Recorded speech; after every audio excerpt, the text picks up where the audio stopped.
Interest on capital. Interest on capital. Capital means what? Any amount or assets invested by the businessman into the business is called as capital. तो friends मान के चलो मैं अगर business का owner हूं और मैं बिजनेस में कुछ पैसा इन्वेस्ट करता हूं तो उसे बोला जाएगा capital. And as a owner मैं क्या सोचता हूं कि अगर यही पैसा मैंने बैंक में इन्वेस्ट किया होता तो मुझे उसके ऊपर क्या मिलता था? इंटरेस्ट. तो मैंने अगर अपने बिजनेस में इन्वेस्ट किया तो बिजनेस से भी मैं क्या रिकवर करूंगा? Interest.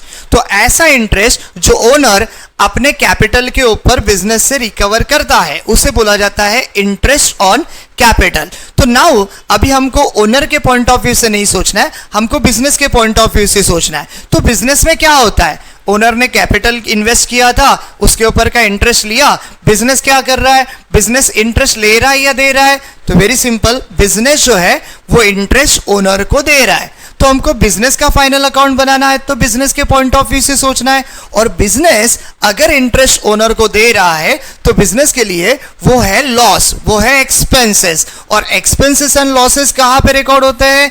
Expenses and losses record होते हैं profit and loss account debit side. तो इसलिए फर्स्ट इफेक्ट आएगा आपका profit and loss account debit side. Second effect कहां पे आएगा? तो interest on capital 11th standard में बैलेंस शीट लाइबिलिटी साइड में ओनर्स कैपिटल का एक फॉर्मेट होता है, वहां पे कैपिटल के अमाउंट में ऐड हो जाएगा. फॉर्मेट बोलता है ओनर्स कैपिटल, जिसमें आता है capital add interest on capital. तो इंटरेस्ट ऑन कैपिटल के सामने आपको यहां पे लिख देना है. तो सेकेंड इफेक्ट आएगा add to capital. 12th standard में अगेन इसका सेकेंड इफेक्ट कुछ और रहेगा, partners capital account credit side. But again फिलहाल हम लोग फोकस 11th स्टैंडर्ड में कर रहे हैं, तो 11th स्टैंडर्ड में इसका सेकेंड इफेक्ट आएगा add to capital. Thank you very much.